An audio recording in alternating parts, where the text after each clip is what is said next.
दोस्तों ये कहानी एक ऐसी लड़की पर आधारित है जिसे एक अजीब तरह की बीमारी है और उस बीमारी के नाम पर ही इस मूवी का नाम रखा गया है जो मैं आपको नहीं बता सकता क्योंकि उसका नाम लेते ही यूट्यूब मेरी मार लेगा। इसलिए नाम को गोली मारो, डायरेक्ट बीमारी पर कंसंट्रेट करते हैं। तो इस बीमारी से आमतौर पर सिर्फ लड़कियां ही ग्रस्त होती है जिनको अगर दबाकर पलंग तोड़ टका मजदूरी ना मिले तो वो पागल हो जाती है। उनको हर टाइम बस मजदूरी ही चाहिए, सोते हुए, उठते हुए, जगते हुए, बैठते हुए और न जाने कब कब। अगर उनको ये ना मिले तो वो ब्रह्मांड से ब्रह्मांड को लड़वा देंगी, बराक ओबामा को गोरा कर देंगी, एरिया 51 का रहस्य बता देंगी, एलोन मस्क को बर्बाद कर देंगी, टेस्ला का नामो निशान मिटा देंगी, प्रधानमंत्री का 10 लाख का सूट फाड़ देंगी, बुर्ज खलीफा को पलटा कर अंदर समा लेंगी। अगर उन्हें टाइम पर टका मजदूरी ना मिले तो।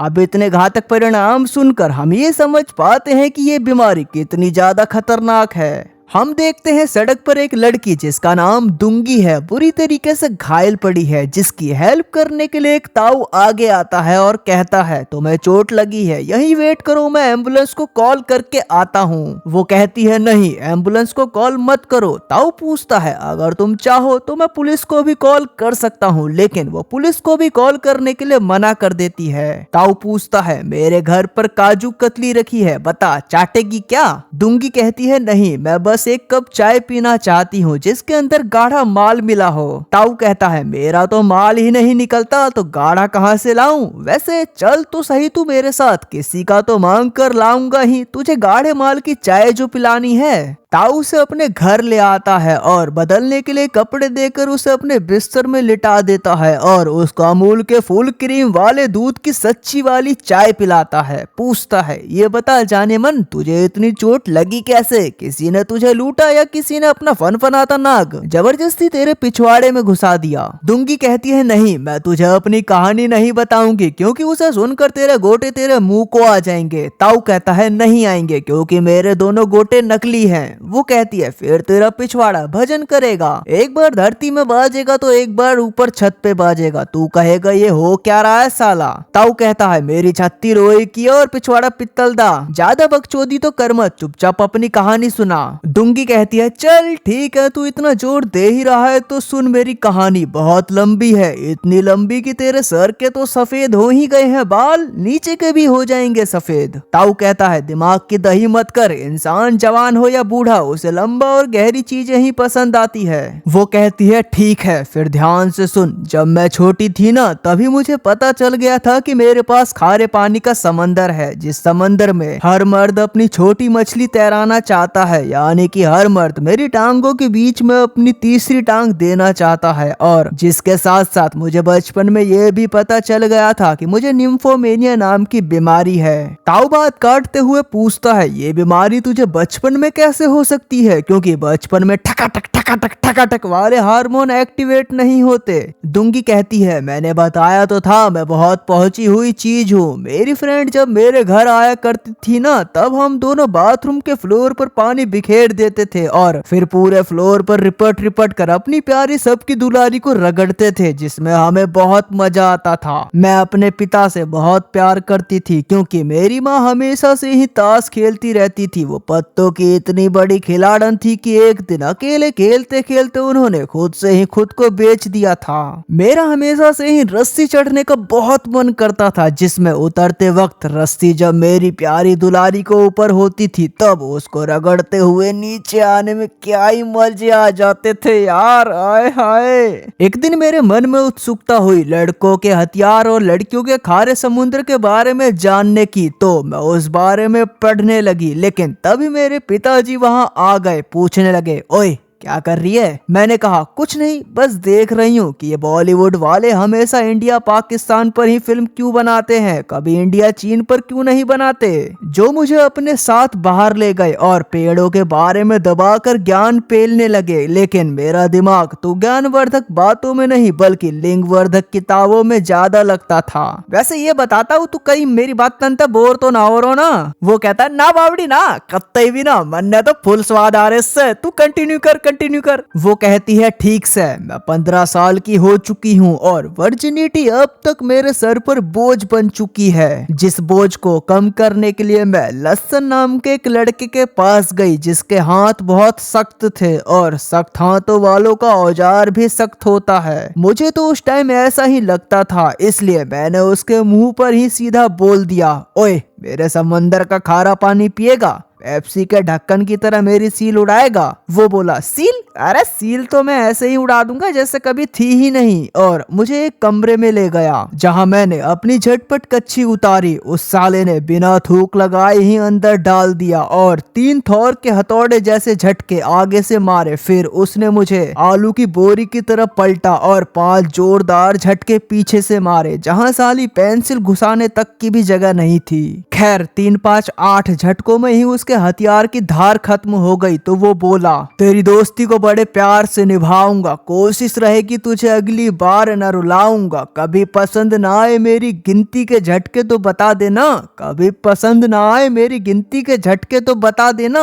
इतने झटके लगाऊंगा, इतने झटके लगाऊंगा कि गिन भी न पाऊंगा, पर मेरी जान मैं तुझे कभी न रुलाऊंगा। पर मुझे उस बिजली गेंद की शायरी से घंटा भी फर्क नहीं पड़ा था, इसलिए लंगड़ाते हुए वहां से निकल ली, क्योंकि मुझे रत्ती भर भी मजे नहीं आए थे जिस मजे की उम्मीद करके मैं वहां गई थी। अब वो पहली बार था, इसलिए मैंने अपने आप से वादा किया कि मैं अब कभी भी किसी को नहीं दूंगी। पर यार वादे तो तोड़ने के लिए ही किए जाते हैं ना। जिसमें कुछ सालों बाद एक दिन मैं अपनी बचपन की सहेली लपालप के साथ कुछ तड़कीले भड़कीले कपड़े पहनकर ट्रेन स्टेशन पर गई, जहां पर हम दोनों ने आपस में एक शर्त लगाई कि ट्रेन के रुकने से पहले हम दोनों में से जो भी सबसे ज्यादा लड़कों को अपनी देगी उसे ये चॉकलेट का पैकेट मिलेगा। मैंने लपालप से पूछा ट्रेन की टिकट का क्या? वो तो हमने खरीदी ही नहीं। वो बोली हमारे पास खारे पानी का समुद्र है ना, जो भी कोई टिकट मांगेगा हम उसे अपना पानी पिला देंगे, बस वही हमारी टिकट है। आगे हम दोनों खतरों के खिलाड़न बनते हुए ट्रेन में चढ़ गई। मैंने लपालप से पूछा अरे क्या करना है, कैसे करना है ये तो बता दे। वो बोली लोगों से डायरेक्ट अपनी देने की बात मत करना, बस एक जहरीली सी स्माइल पास कर देना, जो समझदार होगा वो तेरी स्माइल से ही समझ जाएगा कि तू क्या चूसना चाहती है, क्या देना चाहती और क्या लेना चाहती है। जो सुनते ही मैं तुरंत बगल वाले डिब्बे में घुस गई और एक अधेड़ उम्र के आदमी पर लाइन मारने लगी, उसको अपनी तरफ आकर्षित करने की कोशिश करने लगी, लेकिन वो सब करने में मुझे बहुत ज्यादा शर्म महसूस हो रही थी। फिर तभी मैंने लपालप को देखा जिसको उसकी गुफा के लिए पहला पहरेदार मिल गया था, और वहीं मैं अभी भी शून्य पर सवार थी, जो शून्य की सवारी लग ही नहीं रही थी कि मुझसे छूटेगी भी, क्योंकि लपालप को दूसरा पहरेदार भी मिल गया था। और यही सब चलता रहा तो मैं चॉकलेट वाली शर्त हार जाती। इसीलिए मैंने अपने मेंटोस वाले दिमाग का यूज किया और कंपार्टमेंट में पूछा कि बाथरूम किधर है, लेकिन कोई भी साला मेरा इशारा नहीं समझ पाया। लेकिन तभी एक देव मानुष उठा और बोला आजा मेरे पीछे, मैं दिखाता हूँ तुझे बाथरूम किधर है। जिस साले ने मार मार के मेरा बाथरूम निकाल दिया। थोड़ी देर बाद तक मैंने 3 पहरेदारों का भाला और ले लिया था, लेकिन लपालप मुझसे अभी भी 2 पॉइंट आगे थी, यानी कि उसने 5 पहरेदारों का भाला ले लिया था। मैं किसी भी हाल में शर्त हारना नहीं चाहती थी, लेकिन तभी वहां टीटी टिकट चेक करने आता है, जिसको हम अपनी पिंकी के जाल में फंसाने की कोशिश करते हैं, पर बात नहीं बनती क्योंकि वो काफी सख्त लौंडा था, या फिर मेरे हिसाब से उसका सख्त ही नहीं होता था। तभी कंपार्टमेंट में बैठे एक आदमी को हम पर दया आ जाती है, तो वो टीटी को हमारी टिकट के पैसे दे देता है, जिसको लपालप शुक्रिया बोलने के लिए उसका शुक्राणु अपने अंदर लेने का ट्राई करती है। पर वो बंदा जाकिर खान का बहुत बड़ा वाला भक्त निकला, जिसने हम दोनों को कंपार्टमेंट से बाहर भगा दिया। लपालप कहती है तू मुझसे बहुत पीछे है, अगर तू जीतना चाहती है तो बस इस बंदे को अपना खारा पानी चखा दे और जीत जा, सारी चॉकलेट तेरी। अब मैं किसी भी हाल में जीतना चाहती थी, इसलिए मैं वापस कंपार्टमेंट में गई और उसे अपनी बातों से रिझाने की कोशिश करने लगी। बोली मेरा जन्म मेरे माता पिता की शादी के 5 साल बाद हुआ, रंग लाई मेरे चाहने वालों की दुआ। जब मेरी गली बिल्कुल भिचकुली थी तब मैं फ्रॉक में सोती थी, फिर मेरे सामान का विस्तार हुआ, नींबू बढ़कर अनार हुआ। जब मैं बढ़ने लगी सबकी नजर मुझ पर पड़ने लगी, फिर मेरा साइज हुआ बड़ा, जिसे देखकर ना जाने हुआ कितनों का खड़ा। भीड़ में लड़कों ने हाथ मारा, मुझे एहसास हुआ हुआ बहुत प्यारा प्यारा, फिर न जाने कितनों ने दबाया। सच कहूँ तो बड़ा मजा आया। किसी ने प्यार से सहलाया तो किसी ने प्यार से चुसवाया, किसी ने मसल दिया तो किसी ने मुझ पर अपना रगड़ दिया। जब मैं गई उनके झूले पर झूल तो सब गए मुझे भूल। अब ये 4 लाइनें इतनी दर्दनाक थी कि उनसे पत्थर भी पिघल जाते तो वो आदमी भला कैसे न पिघलता, जिसको मैं बाथरूम तक भी नहीं ले गई, बस उसकी वही चैन खोल के चूसने लगी और चॉकलेट का वो गंदा खेल जीत गई। ताऊ कहता है ये सारा खेल चॉकलेट के बारे में था ही नहीं, तुम्हें तो अपनी प्यासी की प्यास बुझानी थी, चॉकलेट तो बस एक बहाना था। डूंगी कहती है दिमाग तो खराब कर मत, कहानी सुननी है तो सुन वरना भाग जा यहाँ से। ताऊ कहता है हाँ हाँ प्लीज कंटिन्यू कर यार, खड़ा कर दिया तूने तो। डूंगी बताती है 1-1.5 साल और गुजर जाते हैं जिसमें अब तक मैं 300-400 मर्दों को अपनी टांगों के बीच से गुजार चुकी थी। मेरे हाथों से कोई नहीं बचता था, जवान बूढ़ा इंजीनियर बॉडी बिल्डर अंकल चच्चा ताऊ छोटी लुल्ली बड़ी लुल्ली हथियार घोड़े का गधे का सब चलता था। जिन चूतिया मर्दों को खुश रखने के लिए मैं झूठ बोलते हुए कहती थी ये मेरी पहली बोहनी है तुम्हारे साथ करने में मुझे बहुत मजा आया, मैं तो तृप्त हो गई तृप्त। आगे मैंने और लपालप ने मिलकर एक कोचिंग सेंटर भी खोला जहां पर हम दोनों हम जैसी लड़कियों को ही ट्रेंड किया करती थी कि उन्हें मेल प्रजाति को अपनी तरफ आकर्षित कैसे करना है। हमारी कोचिंग सेंटर का एक स्लोगन भी था न फेरे न विदाई बस दे हुदाई पे हुदाई, क्योंकि आजकल प्यार मोहब्बत बस नाम का रह गया है और इन सब का अंत बेड पर ही होता है। धीरे धीरे करके मेरी आदत इतनी खराब हो चुकी थी कि जब मैं स्कूल जाती थी उस वक्त भी मेरे माइंड में साला यही सब चलता रहता था, इसलिए मैंने अपने पिता की बुक्स पढ़ना शुरू कर दिया ताकि मैं इन सब के बारे में कुछ समझ सकूं। ताऊ पूछता है वैसे तेरा बाप किस चीज का डॉक्टर था? डूंगी बताती है लड़कियों के गर्म मामले का। ताऊ सोच में पड़ जाता है कि पता नहीं साला किस टाइप का डॉक्टर था, सबसे बड़ा गर्म मामले का मरीज तो उसी के घर में था, उसकी बेटी। डूंगी बताती है मेरा इंटरेस्ट लड़कियों के गर्म मामले में नहीं था, मुझे तो लड़कों को गर्मा गर्म तपता हुआ भट्टी में भुना हुआ भुट्टा चाहिए था, लेकिन उस भुट्टे से पहले मुझे नौकरी भी चाहिए थी क्योंकि मेरी पढ़ाई पूरी हो गई थी और मैं घर पर पड़ी पड़ी क्या करती, इसलिए मैंने एक कंपनी में जॉब के लिए अप्लाई किया जहां मुझे लसन मिला। अरे वही सख्त हाथों वाला लौंडा जिसने मेरी सील पेप्सी के ढक्कन की तरह करके उड़ा दी थी। अरे 3 झटके आगे से 5 झटके पीछे से, 3-5-3-5, याद आया कुछ? खैर लसन ने मुझे पहचान लिया था तो मेरी बिना क्वालिफिकेशन जाने ही उसने मुझे काम पर रख लिया क्योंकि वो वहाँ का बॉस था और उसे अच्छे से पता था कि मैं इधर उधर की ज्यादा बातें नहीं करती, सीधा हथियार अंदर लेती हूँ, मजे देती हूँ और गो घर। आगे जब लसन मुझे कंपनी दिखा रहा था तब उसकी पर्सनल असिस्टेंट की कच्छी में आग लग जाती है क्योंकि वो लसन पर काफी टाइम से लट्टू थी और उसका लट्टू अपने पिछवाड़े में फुल स्पीड में घुमवाना चाहती थी।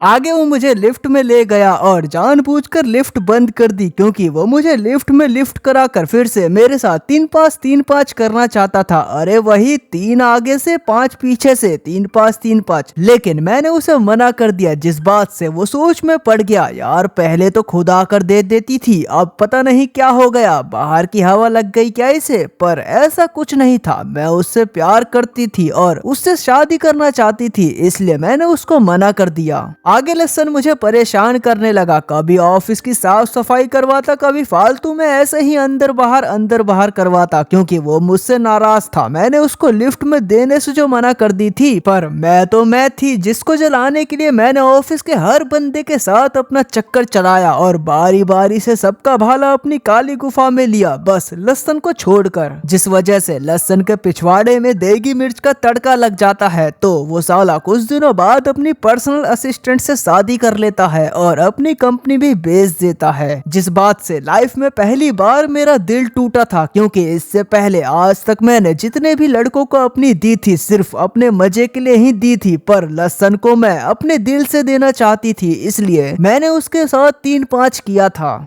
खैर मेरा दरबार अब तक इतना बड़ा हो चुका था कि 4-5 हाथी मिलकर एक सभा बिठा सकते थे। उसमें मैंने अब तक इतने सारे हथियार ले लिए थे जिनको अगर एक के पीछे एक लगाया जाए तो वो चांद तक पहुंच जाए। मेरे पास इतने लोगों की कॉल आती थी ना कि मुझको टॉस करना पड़ता था कि आज मुझे किसके साथ करना है। ताऊ कहता है इतने सारे औजार लेने के बाद तेरे जीवन पर जरूर बुरा असर पड़ा होगा। वो कहती है ना मुन्ना ना, मुझे किसी से कोई मतलब नहीं था, मुझे तो बस अपनी संतुष्टि से मतलब था। ताऊ कहता है ज्यादातर जितने भी लोग ऐसे कांड करते हैं ना उन्हें लास्ट में बहुत ज्यादा गिल्ट फील होता है, तुझे गिल्ट फील क्यों नहीं हुआ?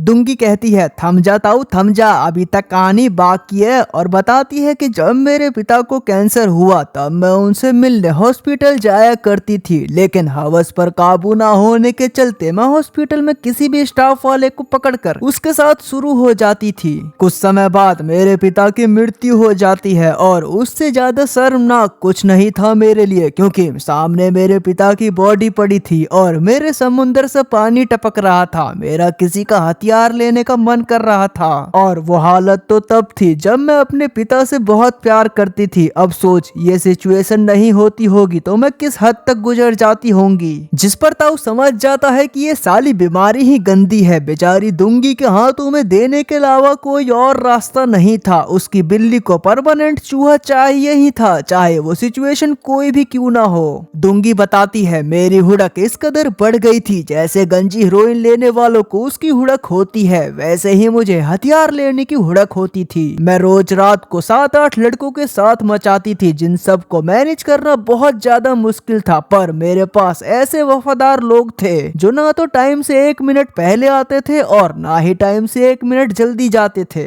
एक दिन की बात है जब मैं जंगल में घूम रही थी तब मुझे वहाँ लहसन मिला, जिससे मैं बिना कुछ सोचे समझे ही लिपट कर रोने लगी। लहसन मुझे अपने घर ले आया और मेरी दबा दबा के खूब मारी, पर मुझे तो 555 हाथियों का एक साथ लेने की आदत थी, इसलिए मुझे उसके घोड़े से मेरे नीचे कोई भी सेंसेशन फील नहीं होती। जो बात मैं लहसन को बताती हूँ और उससे चिपट कर रोने लगती हूँ। आगे मैं उसके साथ ही रहने लगी थी क्योंकि उसकी असिस्टेंट उसे छोड़कर जा चुकी थी। हम दोनों ने शादी भी कर ली थी और अब तक हमारा एक बच्चा भी हो चुका था, लेकिन अभी तक मुझे मेरे नीचे कोई भी सेंसेशन फील नहीं हुआ करती थी। मुझे किसी भी तरह के कोई भी मजे नहीं आ रहे थे, जो मजे लेने के लिए मैं लहसन के लहसन तक को नोच डालती थी, जिससे वो मेरे आगे हाथ जोड़ लेता था कि बस अब मुझसे नहीं होगा। मैं दुखी रहने लगी थी, खुश नहीं थी मैं। जिन सब का जिम्मेदार लहसन खुद को ही मानने लगा था, इसलिए एक दिन उसने मुझसे कह ही दिया जा सिमरन जा जी ले अपनी जिंदगी, जिसको भी तू अपनी देना चाहती है दे दे, मुझे कोई भी प्रॉब्लम नहीं है। अब मुझे तो बस खुली आजादी चाहिए थी जिसमें मैं अब हर रात को घर लेट आती थी, 10-10 मर्दों के साथ सोती थी, जिस बात से लहसन बिल्कुल भी खुश नहीं था क्योंकि उसे दिन भर काम करना पड़ता था और रात को बच्चे को भी संभालना पड़ता था, परंतु चाहकर भी वो कुछ नहीं कर सकता था क्योंकि ये आजादी उसने ही मुझे खुद दी थी। आगे ये सब कई सालों तक चलता रहता है जिसमें अब तक मैं अपने बेटे और लहसन को छोड़ चुकी हूँ और उस एज में पहुंच चुकी हूँ, वैसी दिखने लगी हूँ जैसे अब तेरे सामने बैठी हूँ। मेरा चक्कर एक कम उम्र की लड़की जिसका नाम बगुली था उसके साथ बढ़िया वाला चल रहा था। मैं उसके साथ काफी बार लेनी देनी भी बिठा चुकी थी, लेकिन फिर एक दिन मुझे पता चला कि बगुली का टाका तो मेरे हस्बैंड लहसन के साथ भी भिड़ा हुआ है, तो मैं उसे गुस्से में टपकाने के लिए अपनी गन लेकर निकल पड़ी। जो लोकेशन वही थी जहाँ से तूने मुझे उठाया था। मैंने लहसन पर गोली दागी पर बंदूक से साली गोली निकली ही नहीं, जिसके बाद उसने मेरी मार मार के हालत खराब कर दी और मेरे सामने ही बगुली के 3 झटके आगे से मारे और 3 झटके पीछे से मारे।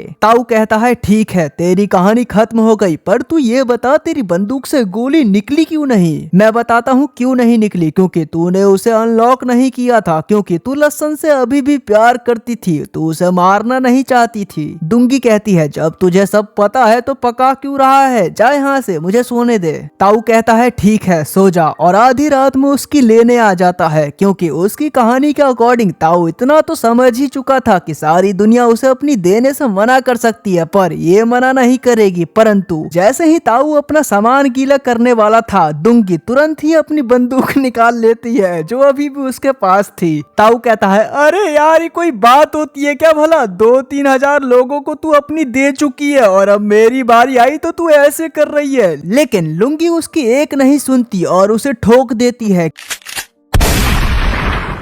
क्योंकि ये सब काम करना वो अब छोड़ना चाहती है। जिसके साथ ही ये कहानी यहीं पर खत्म होती है।